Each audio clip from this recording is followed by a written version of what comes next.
même éprouvé ainsi que je te vois, ô France, dans ces temps douloureux où tes plus jeunes fils vont mourir pour ta délivrance et lancent aux échos les suprêmes défis. Avec tes champs brûlés, tes forêts sépulcrales, où reviennent, le soir, des fantômes sanglants, avec tes hameaux pleins de râles que lèche l'incendie aux reflets aveuglants. Sanglotant, par moments, comme une pauvre femme qui se lamente auprès de son foyer désert, montrant le couteau que l'infâme, en fuyant laissé dans ton flanc entr'ouvert. Oui, France, même en deuil et sur tant de victimes, promenant lentement ton regard triste et fier, et penché au bord des abîmes, je te préfère encore à la France d'hier. À la France joyeuse, à la France éclatante, où, comme des serpents, rampaient les délateurs, où la vénalité contente mêlait dans son bazar filles et sénateurs. Et pourtant, cette France à voir était superbe. Elle gaspillait l'or, elle chantait gaiement. Elle avait au front une gerbe de strass qui remplissait l'œil d'éblouissement. Musique, danse, chant, personnages obliques, ministres frauduleux décorant des forçats. L'honneur, les libertés publiques, ayant pour tout refuge ou bicêtre ou maza.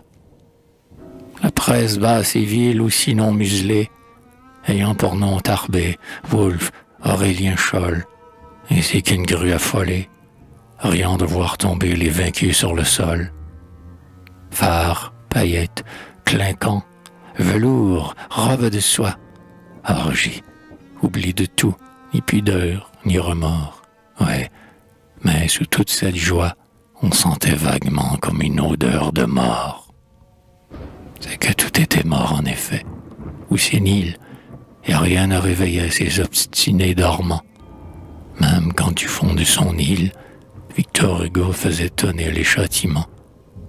Par instant, un vieillard, pénible à voir, teint blême, chancelant, fatigué, jaune, faisant horreur, dans ce bal de la mi-carême, passait, et l'on disait tout bas, c'est l'empereur.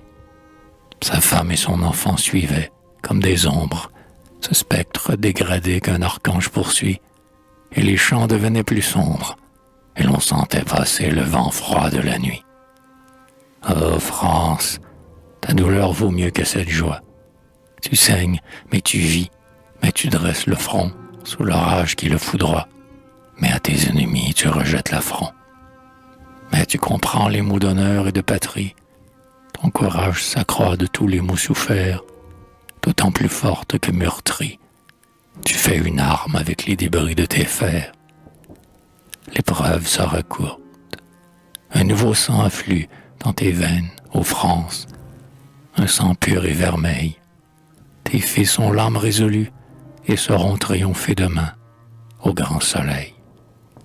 Ô France, entends chanter les voix libératrices. L'avenir est prochain qui, d'un doigt enchanté, ferme tes nobles cicatrices, d'où jaillira pour tous la jeune liberté. Et si, que ce penser sur les lâches retombe, on doit voir brusquement s'éteindre ton flambeau. Ô France, descends dans la tombe et meurs libre, ton sort n'en sera pas moins beau.